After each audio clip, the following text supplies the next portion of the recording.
Esta es la segunda parte del episodio. Atentamente, la cofradía.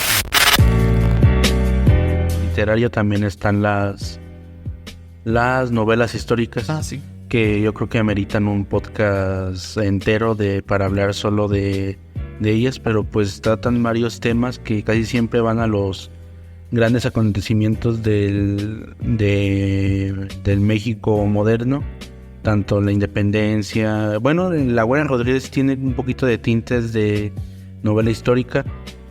También hay de la época de la conquista, hay de la época de la revolución, de la época de la guerra cristera, y así toman varios acontecimientos grandes como para poder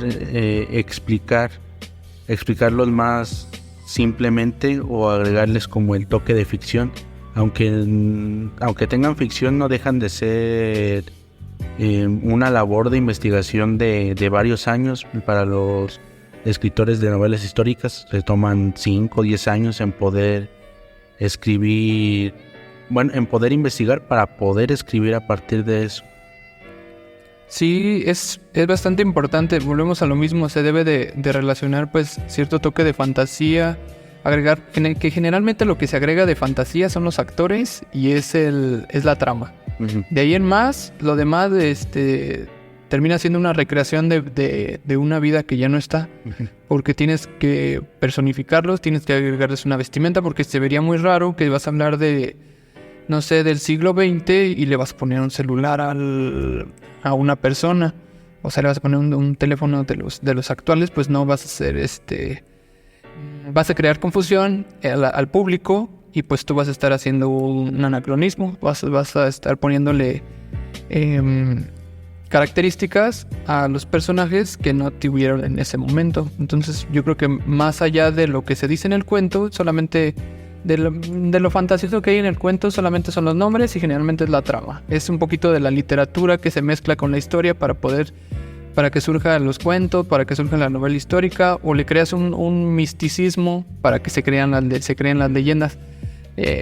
Aquí Guanajuato es una mina de oro, aparte de decirlo de la forma literal, que sería una mina de plata, pero sería una mina de oro de leyendas. Tanto así que tenemos un museo de leyendas muy famoso. Y pues justamente es esto, es crear un cuento de cierta manera que tenga este grado de fantasía y misticismo, que le genere curiosidad a las personas, pero que a la hora de contarlo te vas a los años o al siglo en el que está pasando, el modo de vivir de las personas, qué hacían para sobrevivir, ya sea el trabajo, lo que se dedicaban o lo que hacían, y pues su modo de vida. Entonces vuelves a hacer una recreación de hechos históricos para poder construir tu cuento, y ese cuento se va pasando de generación en generación, que es al final de cuentas pues lo que quiere o lo que busca la leyenda, que sea compartido y que se vaya transmitiendo, y que es como la forma más fácil de ejemplificar lo que es divulgar. No hablemos de divulgar historia porque pues tal cual entremezcla muchas cosas, pero es la forma más común de divulgar, de decir, esto te lo cuento yo para que tú lo cuentes o para que tengas el conocimiento y luego después puedas contarlo. Uh-huh. Y en el caso de las leyendas de Guanajuato, muchas están ambientadas en la época colonial. Uh-huh. Y es curioso porque también puede ser como un tipo de discurso político que ha tenido el Estado en general. Y que ha tenido el Estado en general de Guanajuato, porque siempre se ha añorado un poquito y se sigue sintiendo que añoran la época en la que la mina estaba en una bonanza muy grande a finales de 1700, cuando la gente del común era muy acaudalada, pero aún así se gastaba todo el dinero en un montón de vicios. Y pues sí, es como parte de un discurso político la parte de las leyendas aquí en Guanajuato. Sí, que también sería importante analizar las leyendas y pues cómo modelan una ciudad, más allá de lo que te pueden ofrecer en cuestión literaria, sino que pues cómo le creas una identidad a un lugar a partir de contar leyendas o a partir de la construcción de estos relatos, ¿cómo podemos decirlos? Catalogarlos de no místicos, pero sino pues misterios. Ajá, por ejemplo, el Callejón del Beso, que sí hace alusión a que en Guanajuato hay demasiados callejones en todos lados. Y pues también le mete como ingrediente del romanticismo, como para que sea muy atractivo. Sí, es uno de los muchos ejemplos que podemos poner y que es importante también de notar a la hora de ver qué es lo que se está pasando, qué conocimiento se está transmitiendo a la gente, más allá del relato, del morbo que existe en los relatos, lo que deja como conocimiento. También hay que hablar un poquito sobre las crónicas. Un poquito ya lo retomaste cuando hablaste de Luis González Obregón. Entonces, pues, que es una labor que se sigue haciendo hasta la fecha y que creo que está tomando mucha relevancia con algo que vamos a hablar ahorita más adelante, que son los medios digitales. Pero si quieres hablar un poquito sobre las crónicas. La labor del cronista es algo muy importante. Ya ahora un poquito más valorada que en el pasado, porque es el acercamiento que tienen muchos pueblos, o el único acercamiento que tienen muchos pueblos a lo que es la historia, a partir de una persona que ahorita ya la mayoría o gran parte de ellos son historiadores de formación, pero aún perduran o sobreviven varios cronistas que no lo son y que a veces dicen un poquito de barbaridades cuando tratan temas sobre su comunidad, o se van un poquito a los grandes acontecimientos en lugar de centrarse en lo que les truje, pues. Uh-huh. a lo importante, a lo que importa en su lectura, que es contar lo que estaba viviendo el pueblo. Pero sí es algo muy importante, sobre todo en investigaciones de historia regional. Uh-huh. O de historias locales, lo que alcanzaron a recopilar los cronistas, tanto en libros como en sus propios ¿cómo se llaman? Diarios, puede ser, o en su propio trabajo que hicieron. Las crónicas. Ajá, en las crónicas. Pues de ahí se saca y de ahí se saca mucha información. Sí, sobre todo porque ellos hacen la labor, digamos, ellos se meten al barro. Ellos son los que se meten a hablar con las personas, hacen estas entrevistas, que era lo que hablábamos también con anterioridad sobre la importancia que tiene el testimonio como fuente, sobre todo para tratar de rescatar aquello que está olvidado, que está arrinconado, dejado de lado, que no es importante, que generalmente es lo que se estudia en la historia regional. Estos pequeños detalles, estos destellos que hacen que una población, una ciudad, una comunidad se vuelva importante o que cree su propia historia. Entonces ahí la labor del cronista sí es muy importante, porque pues el historiador recibe por lo general fuentes, y yo creo que ya estamos transformando también al historiador como un agente que se debe de meter al barro también, ir hasta el fondo, ir a lo más simple para empezar a construir su argumento. No solamente tomar lo que ya alguien más hizo y pues tú reinterpretarlo, sino tener una seguridad de tus temas, de tus temáticas o de tu investigación, y pues agradecerle al cronista por lo que ha hecho, o hacer tú de cronista e ir a empezar a hacer estas investigaciones, porque a mí me parece importante lo que se escriben en las crónicas, porque no solamente estás hablando de momentos o de personas, estás hablando de una cultura, hasta cierta manera tocas temas muy tradicionales, estás en una región que generalmente pues es en la que tú vives, creciste y a lo mejor vas a morir, pero es rescatable y es muy valioso lo que han dejado y lo que seguirían dejando los cronistas de cada municipio y en general. Y también importan mucho ahora los cronistas no autorizados o no oficiales. Sí. Por ejemplo, los que están en páginas de Facebook, uh-huh, en los que publican cosas antiguas del municipio, pero que no catalogan o algunas fotos que ya habíamos platicado en otros podcasts que ni siquiera los tiene el archivo. Uh-huh. Algunas imágenes, algunos videos que ya pueden retomarse como algo histórico importante para una comunidad en particular, y que la forma en la que se están rescatando, en la que sobreviven, es a partir de su divulgación en medios digitales. En un medio digital un poquito muy de señores ya, pero pues de ahí somos, ¿no? Los historiadores. Creo que todo empieza y vamos a dar ese salto ya de lo escrito, de lo más clásico, digamos, a las herramientas más recientes, que son los medios digitales. Si bien todavía estamos en ese proceso de transición de los medios clásicos a los digitales, porque hay muchos profesores que les interesa, pero no saben cómo acceder a ellos, ya tenemos varios ejemplos que pueden ser de personas que, como tú dices, de cronistas no oficiales, de gente interesada en tocar temas históricos, de gente que hace videos que no son necesariamente historiadores, pero que les interesa o les gusta la historia. Y pues estos medios han permitido que la divulgación se haga cada vez más grande y se haga más fácil y accesible tanto para el historiador como para el público. Porque pues ahora puedes tener de primera mano lo que está pasando, o algún cuento escrito en Japón, sobre su cultura. Puedes acceder a libros antiguos que están en medios digitales.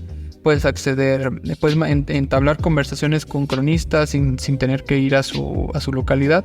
Entonces, pues estamos en esa transición, y me gustaría hablar pues un poquito sobre algunos de ellos muy rápidamente para no agobiar, porque creo que esta es la parte más sencilla de entender por la vida que llevamos, que es básicamente apegados a la tecnología.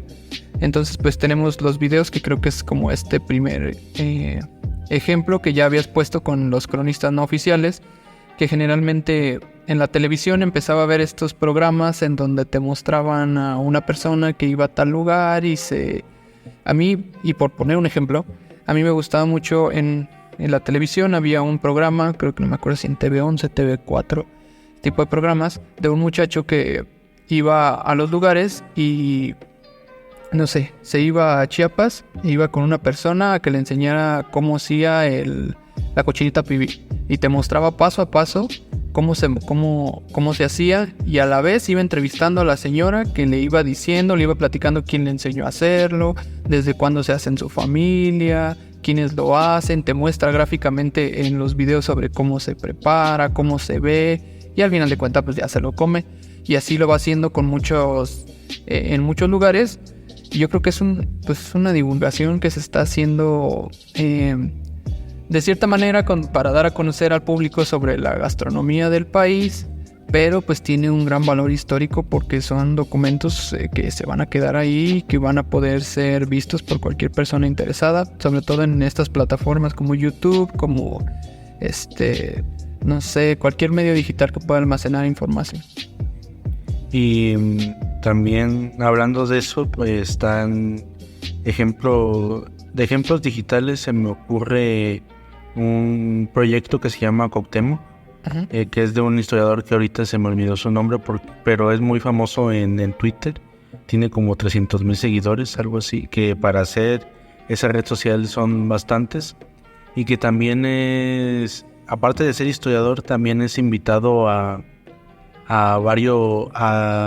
ADN 40 como colaborador cuando hay alguna fecha importante, y también hace recorridos por la Ciudad de México, pero a partir de cosas históricas, pero como recorridos arquitectónicos por la Ciudad de México, que es algo también muy común dentro de varios historiadores específicamente de la Ciudad de México, que ellos mismos hacen sus recorridos, pero explicándolos desde la historia y con inmuebles que quizás para el turismo tradicional no le parecerían tan atractivos, pero vistos desde la historia se vuelven algo relevante. Por ejemplo, hace muchos sobre templos que hay en la Ciudad de México, que también abundan.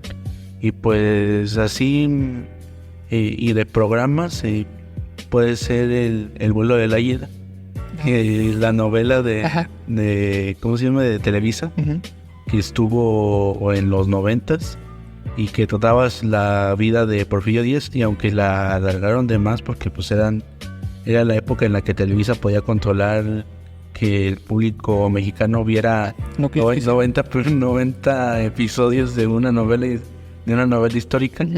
Sí, es muy muy interesante. Y también salió el remake del vuelo del águila, y salió otra que es El encanto del águila, pero que trata sobre las cosas de la revolución, y esa está un poquito más cortas, creo que son como 11 episodios o 13, y trata sobre desde que estuvo el fin del porfiriato hasta la época en la que mataron a Obregón. Hasta la época de Calles. Okay. Hasta el estallido de la Revolución Cristera. Abarca esa serie y sí tiene varios actores medio suavosillos. Estuvo Ignacio López Tarso, estuvo Damián Alcázar también, estuvo Poncho Herrera, creo que se llama, que también es un actor famoso de los 2000. Y pues sí, tampoco es que Televisa haya olvidado, los medios públicos de la historia. Ahí están algunos ejemplos de divulgación que han habido en medios digitales, también en medio de la televisión.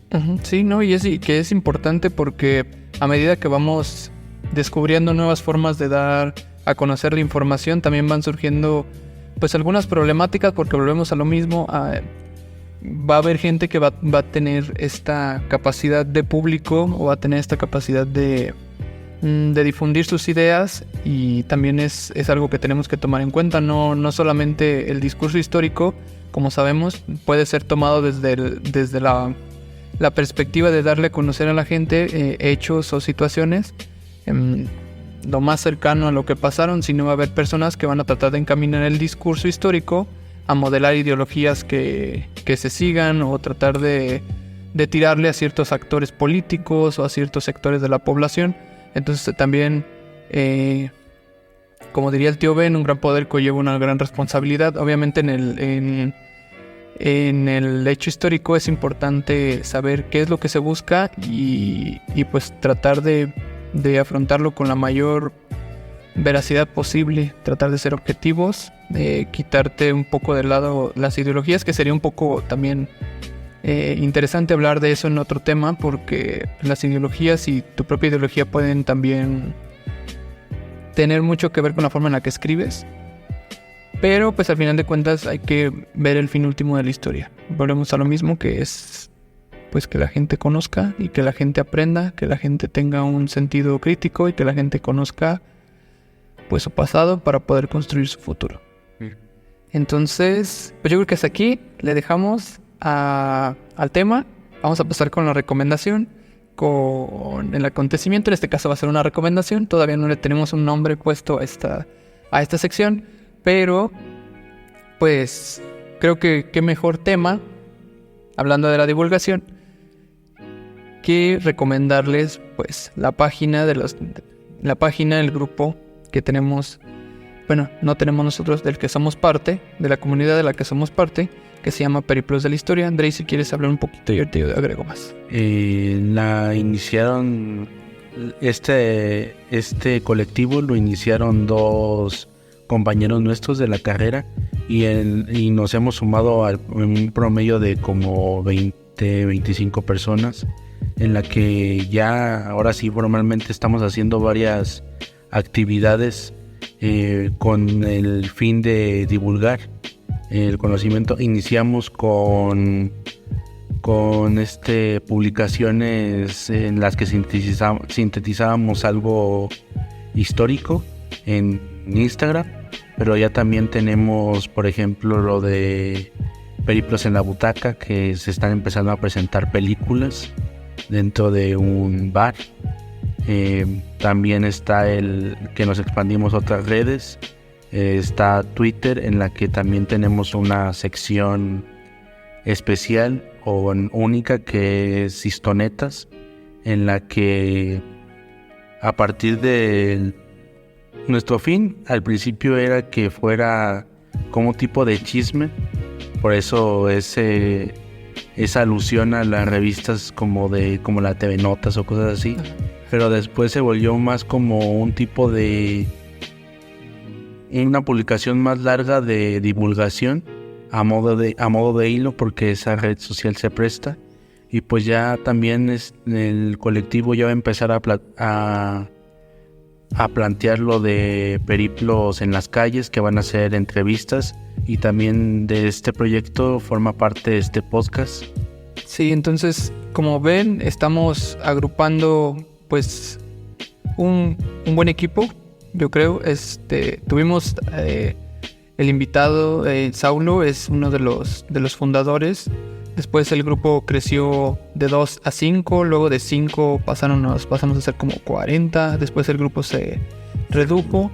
Yo creo que las personas que integramos el equipo, que no solamente somos historiadores, también hay personas de letras, de la licenciatura en letras.